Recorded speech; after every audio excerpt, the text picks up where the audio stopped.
Bismillahirrahmanirrahim. Assalamualaikum warahmatullahi wabarakatuh. Halo teman-teman, berjumpa lagi kita di channel Ojowedi. Terima kasih kepada teman-teman yang telah mendengarkan dan mensupport channel Ojowedi agar channel Ojowedi makin berkembang dan bisa diterima oleh halayak yang lebih ramai. Seperti biasa teman-teman, jika sudah siap, selamat mendengarkan. Di tengah kebun karet berdiri sebuah rumah panggung yang atapnya terbuat dari rumbia. Dindingnya bilik bambu dan lantainya papan kayu. Tidak ada listrik yang dialirkan ke rumah tersebut. Setiap malam penghuninya menggunakan lampu canting sebagai penerang. Hanya ada satu rumah di sana yang dihuni oleh seorang pekerja perkebunan karet beserta istrinya. Malam itu seekor anjing hitam sedang tidur nyenyak di kolong rumah panggung. Namun, tidurnya terusik saat mendengar suara jeritan Nurimah, wanita yang sedang hamil besar.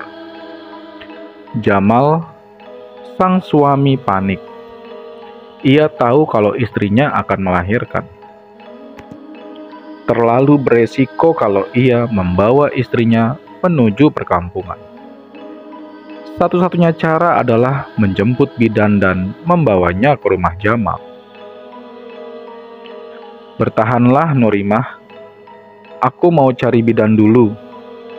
Jamal membaringkan istrinya di atas kasur butut yang sudah banyak tambalan. Nurimah tidak bisa berkata apapun. Perutnya merasa perih seperti ditusuk puluhan pedang hingga menembus ulu hati. Air mata hangat menetes sedikit demi sedikit membasahi pipinya. Ia memandangi Jamal yang pergi meninggalkannya. Lengan Nurimah perlahan terangkat, menggapai-gapai ke arah pintu, meminta agar Jamal tidak pergi. Nurimah ditinggalkan sendirian, hanya ditemani lampu cantik dan suara jangkrik yang bersahutan dengan erangan Nurimah. Akhirnya motor Jamal tiba di jalan aspal menuju perkampungan. Jalanan sepi, membentang pohon-pohon karet di pinggir jalan. Tidak ada satupun rumah warga yang dapat dijumpai di sana. Hanya harap ada lampu jalan.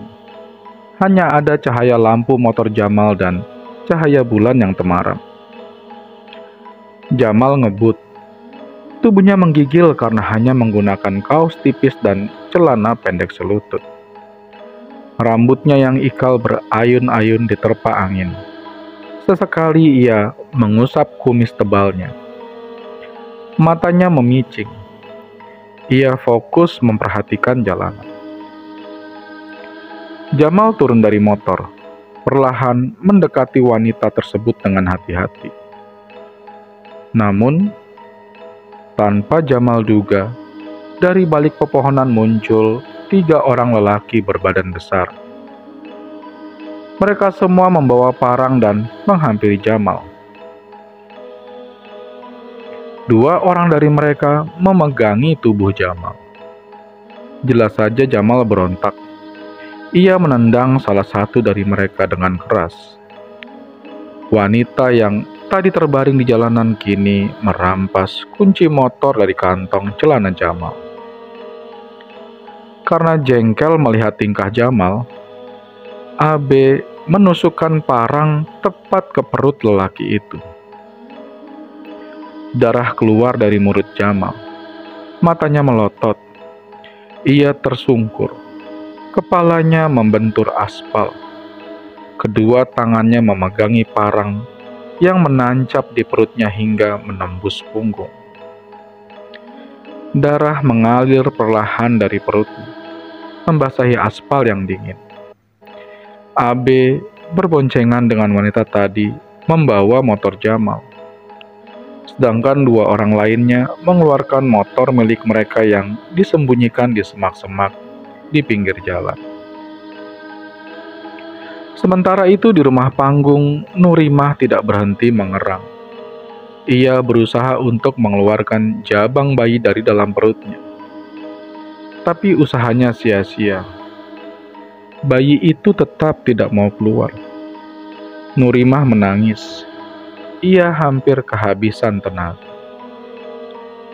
Saat Nurimah sedang berjuang, tiba-tiba terdengar suara lantai papan berderit. Ada langkah kaki yang mendekat. Nurimah yang sudah kewalahan menahan rasa sakit, berusaha melirik ke arah pintu kamar. Di sana muncul Jamal, suaminya yang ia tunggu-tunggu. Anehnya, Nurimah tidak mendengar suara motor yang datang. Tapi suaminya itu sudah ada di kamar dan tanpa membawa ibu bidan. Tanpa berkata apapun, Jamal membantu istrinya melahirkan. Dipijatnya perut Nurimah perlahan. Nurimah mengeluarkan semua sisa tenaganya, mendorong jabang bayi agar cepat keluar. Selang beberapa saat, terdengar suara tangisan bayi. Bayi itu lahir dengan sehat. Wajah Nurimah penuh keringat, matanya sayup. Ia menatap langit-langit kamar. Bayi yang baru lahir digendong oleh Jamal. Tali ari-arinya menjuntai belum dipotong. Jamal mendekat ke jendela kamar sambil menimang-nimang bayi yang terus menangis. Jendela kamarnya dibuka. Nurimah menoleh ke suaminya yang sedari tadi tidak berkata apa-apa. Lelaki itu mendongak ke langit malam. Dalam sekejap, tubuhnya berubah menjadi sosok wanita berambut panjang dan mengenakan baju putih. Ia terbang, melesat melalui jendela kamar sambil tertawa cekikikan membawa si jabang bayi. "Anakku!" teriak Nurimah. Lengannya menggapai ke arah jendela. Perkebunan karet tempat Jamal bekerja memang terkenal angker. Pemilik perkebunan sudah berkali-kali mengganti pegawainya, lantaran mereka tidak sanggup menghadapi gangguan makhluk halus yang mereka sebut jurik. Lain halnya dengan Jamal. Demi menghidupi istrinya, ia memberanikan diri bekerja di perkebunan itu. Si pemilik perkebunan memang menyediakan tempat tinggal berupa rumah panggung. Di belakang rumah itu ada sumur yang airnya harus ditimba secara manual. Sudah 1 tahun Jamal dan istrinya tinggal di sana. Memang, terkadang ada saja gangguan makhluk halus yang mengusik rumah mereka. Jamal juga pernah mendengar suara wanita menangis tengah malam dan suara lelaki minta tolong. Ia bahkan pernah melihat langsung penampakan jurik. Wujudnya menyerupai wanita berambut panjang dan berjubah putih. Saat Jamal meninggalkan istrinya, itu kesempatan jurik untuk menculik bayi. Entah akan diapakan bayi itu. Yang jelas, sekarang Nurimah terkapar, tidak sadarkan diri di atas kasur bututnya. Bokongnya basah oleh air ketuban yang bercampur darah. Itu adalah malam yang berat bagi Nurimah. Dia harus kehilangan bayi sekaligus suaminya. Pintu kamar Nurimah berderit. Ada seseorang yang kembali membuka pintu. 2 tuyul melongokkan kepalanya dari balik pintu. Hidungnya mengendus-endus. Mereka tertawa kecil. Giginya yang tajam seperti gergaji terlihat jelas. Mereka masuk ke dalam kamar, lalu dengan lahap menjilati darah kental di selangkangan Nurimah. Tidak sampai di situ. Tuyul itu juga menggerayangi tubuh Nurimah. Mereka menghisap darah melalui dada Nurimah. Perlahan mata Nurimah terbuka. Sekelilingnya gelap. Ia berteriak saat merasakan ada sesuatu yang menggerayangi tubuhnya. Dua tuyul itu berhamburan melompat keluar jendela. Mulutnya penuh dengan bercak darah. Dada Nurimah terluka parah. Darah tidak berhenti mengucur. Ia bisa-bisa mati karena pendarahan. Sedangkan di tengah jalan, Jamal terkapar tewas. Belum ada satu kendaraan pun yang melintas di sana.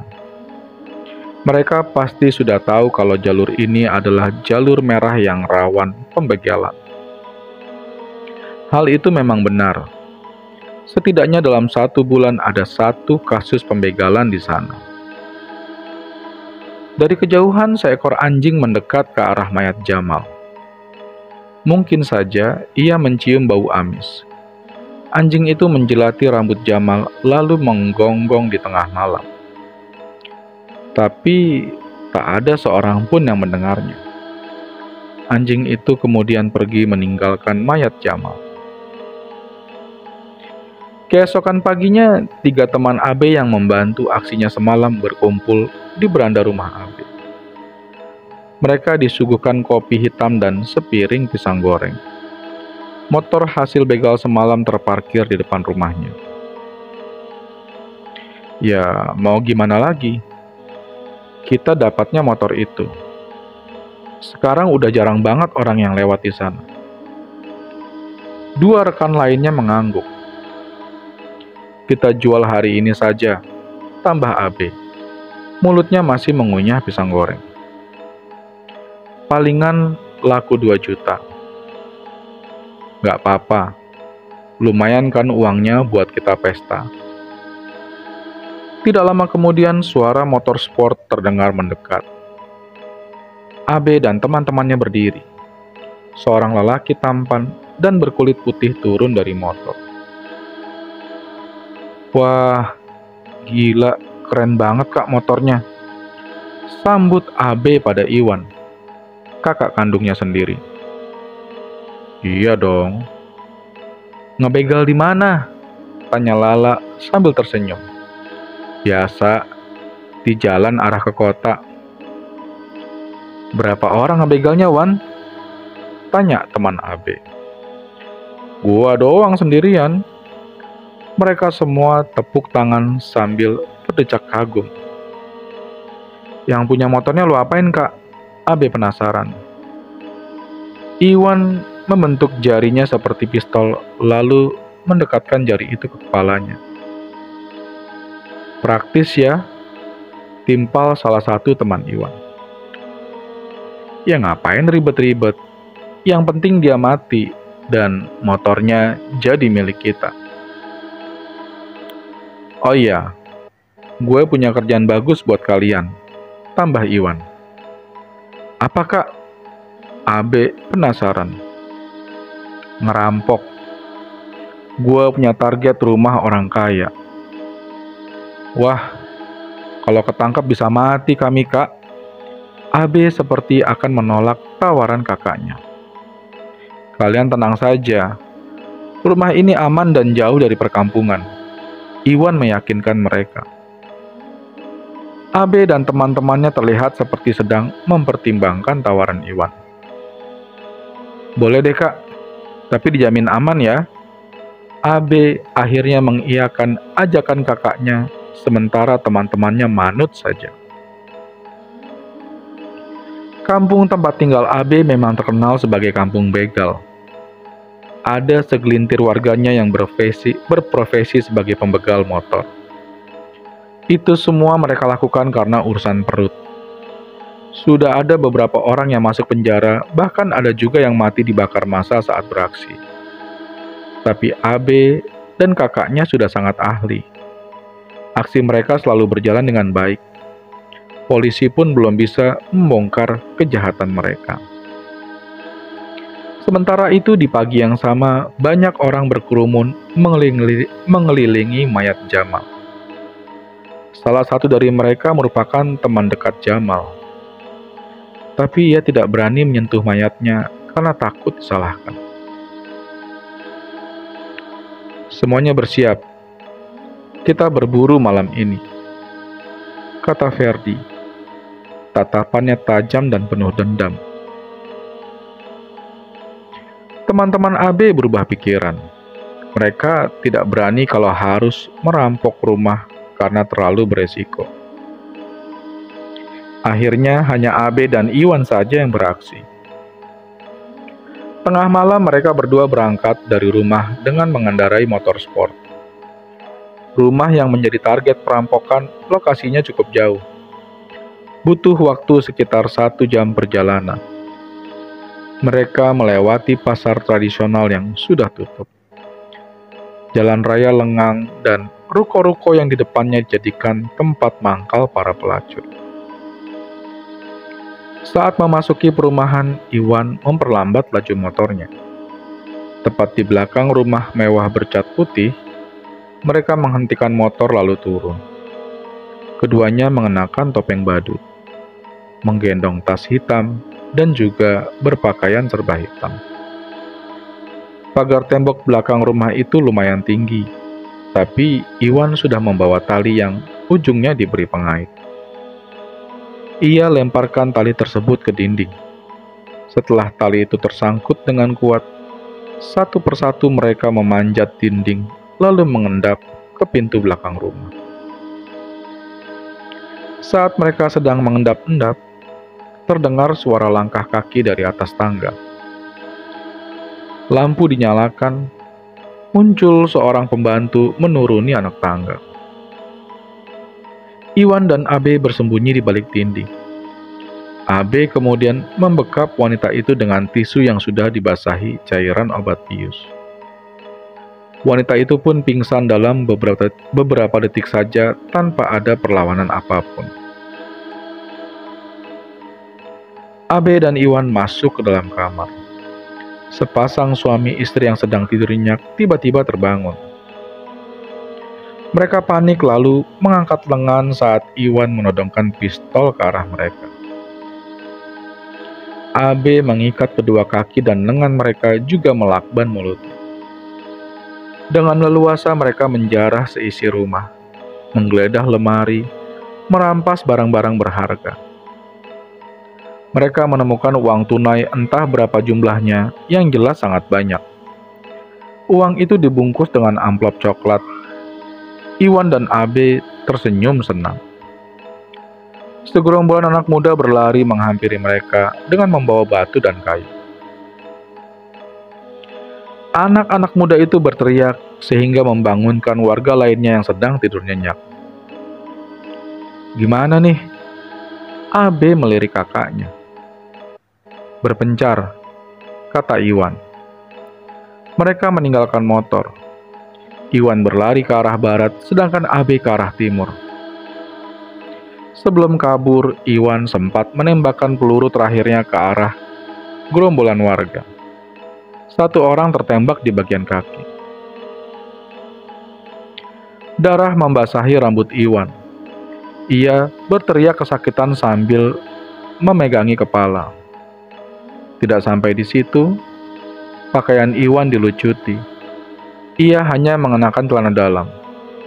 Warga juga mengikat lengan dan kakinya. Iwan kemudian dipukuli dengan kayu. Wajahnya bonyok, bibirnya pecah mengeluarkan darah. "Awas!" Seorang laki-laki berjaket merah membawa sebotol bensin, lalu mengguyurkannya ke tubuh Iwan. Ia menyalakan korek api. "Ya, bakar saja!" Seorang warga dengan nada penuh kebencian. Lain halnya yang terjadi di tengah perkebunan karet. Nurimah sedang berkabung atas meninggalnya Jamal.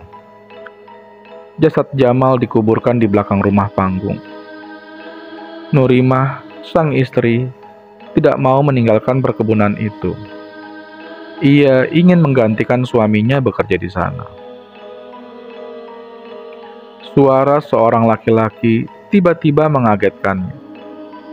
Ia menoleh ke belakang tapi tidak ada siapa-siapa. Ia hanya melihat pohon-pohon karet yang berjajar. Nurimah bangkit. Ia menyeka air matanya yang membasahi pipi, kemudian melangkah perlahan ke arah jajaran pohon karet. Nurimah. Suara itu terdengar dari atas. Nurimah mendongak. Lampu yang ia pegang terjatuh dari tangannya. Ia terkejut bukan main saat melihat Jamal sedang duduk di atas dahan pohon karet sambil tersenyum memandanginya. Jamal? Nurimah mengerutkan dahi. Nurimah mendongak ke atas dahan pohon dalam keadaan masih bingung. Apakah suaminya hidup kembali? Namun saat Nurimah akan memanggil Jamal untuk kedua kalinya, lelaki itu malah terbang menembus dahan-dahan pohon yang rindang lalu hilang begitu saja. Kau rindu suamimu? Suara nenek-nenek mengagetkan Nurimah. Ia membalikan badan. Sekitar 2 meter dari tempat Nurimah berdiri, ada seorang nenek yang punggungnya bungkuk. Nenek itu mengenakan kebaya lusuh dan sarung kain batik yang motifnya pudar. Tangan kanannya menggenggam tongkat untuk menopang tubuh. Nurimah melangkah mundur. Ia ketakutan. Yang dia tahu, di perkebunan ini hanya dia yang bermukim. Nurimah tidak pernah melihat nenek-nenek itu sebelumnya. Siapa kamu? Nurimah bersandar pada batang pohon. Nenek itu malah terkekeh. Giginya yang sudah hitam semua terlihat jelas disinari cahaya lampu cantik. Sudah kubilang, aku penghuni perkebunan ini. Mbok Mariati melangkah perlahan mendekati Nurimah. Tanpa memperdulikan ucapan nenek itu, Nurimah lari ke rumahnya. Ia mengunci pintu belakang. Napasnya terengah-engah. Perlahan ia mengintip kembali nenek itu dari celah pintu. Anehnya, nenek tersebut hilang entah kemana. Kau rindu suamimu? Tiba-tiba Mbok Mariati sudah ada di belakang Nurimah. Jelas saja Nurimah berteriak kaget sekaligus ketakutan. Ikut denganku kalau kamu mau melihat anakmu. Nurimah menurut saja. Ia penasaran apakah ucapan Mbok Mariati itu benar kalau anaknya masih hidup. Mbok Mariati kemudian melangkah menuju pintu depan. Nurimah meraih lampu canting yang digantungkan pada dinding, bilik, dan korek api. Ia lalu mengikuti nenek tua itu. Jangan, soalnya ada yang mengikuti kita dari belakang, kata Mbok Mariati sambil terus berjalan. Dan jangan menoleh ke belakang, Mbok Mariati membentak. Dari tadi sebenarnya Nurimah mendengar suara langkah kaki dari belakangnya.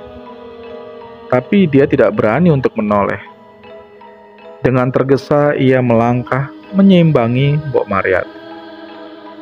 Kali ini Nurimah sudah melewati perbatasan kebun karet dan masuk ke dalam hutan. Beberapa kali ia harus menyalakan lampu cantingnya yang sering padam tertiup angin. Baru saja beberapa langkah, ia mendengar sebuah batu yang bergeser menutupi lubang gua. Nurimah panik. Ia berteriak minta tolong menoleh ke sekelilingnya. Tapi Mbok Mariati menghilang entah kemana. Sosok jurik itu melayang perlahan, mendekati Nurimah sambil membawa jabang bayi. Nurimah terperangkap di dalam gua dan tidak bisa keluar. Saat itu banyak orang yang melayat ke rumah Abe. Tapi di antara orang-orang itu, ada seorang wanita yang menarik perhatian Abe. Dia adalah Mirna. seorang gadis tetangga kampungnya Abe. Baru kali ini dia melihat gadis itu. Ia sangat cantik, membuat Abe jatuh cinta pada pandangan pertama. Abe memang tidak suka basa-basi. Ia jatuh cinta pada Mirna dan langsung mendatangi rumahnya. Abe bermaksud ingin menikahi Mirna, namun tidak semudah itu meluluhkan hati Mirna. Sudah banyak orang yang datang ke rumah gadis itu, tapi semuanya tidak sanggup memenuhi mahar yang dipinta. Aku bisa saja menikah denganmu, tapi aku minta mahar 30 ekor kerbau. Abe terkejut mendengar syarat mahar yang dipinta Mirna. Namun, tanpa pikir panjang lagi, Abe malah menyanggupinya. Ia meminta waktu 1 bulan untuk mendapatkan 30 ekor kerbau. Abe berjanji akan memenuhi apa yang dipinta wanita itu. Ya, jelas saja Abe mengandalkan kemampuan begalnya. Satu-satunya cara untuk memenuhi syarat itu adalah dengan mencuri kerbau. Abe tahu itu bukanlah hal yang mudah, tapi ia yakin bisa mendapatkan 30 kerbau itu dalam sebulan. Tidak mungkin Abe beraksi sendiri. Ia sudah membujuk beberapa rekannya dan tidak satupun ada yang mau bekerja sama dengan Abe. Urusan mencuri kerbau memang lebih sulit ketimbang membegal motor di jalanan. Sudah banyak kasusnya para pencuri kerbau yang mati dibacok warga. Gak bisa. Gue cinta sama dia. Ayolah, bantuin gue. Obi menengadah seperti sedang berpikir, lalu mengepulkan asap rokok. Gue bisa bantu lu sekali aja ya. Seterusnya lu urus sendiri. Ya sudah, gak apa-apa, kata Abe. Udah ada target belum? Tanya Obi. Udah, Bi. Besok malam kita berangkat. Abe menyewa sebuah mobil truk. Mereka berdua berangkat ke sebuah perkampungan yang jauh dari tempat tinggal Abe. Ia tahu ada orang yang punya banyak kerbau di kampung tersebut. Kebetulan, kandangnya berada di tengah perkebunan kelapa sawit. Mereka berdua membawa golok dan tali tampar untuk mengikat kerbau di bak mobil. Setelah berjalan beberapa menit, terlihat api unggun menyala di depan kandang kerbau. Pintu kandang didobrak menggunakan golok.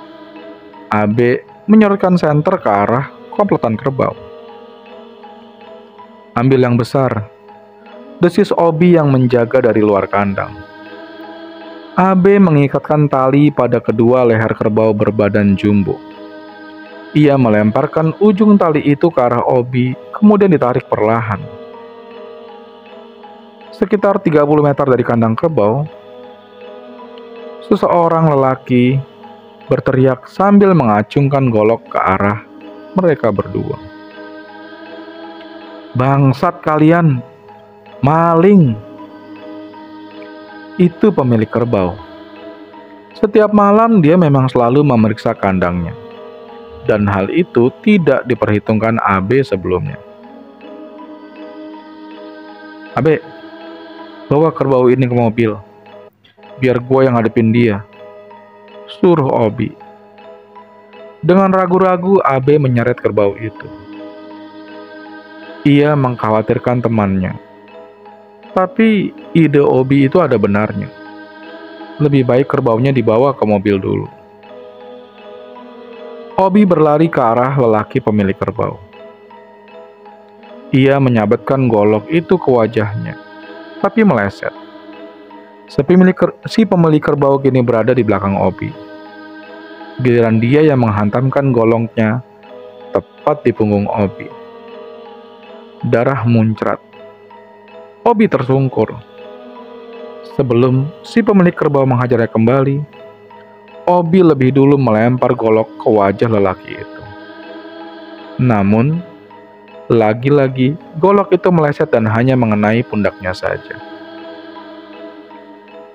"Mati kau!"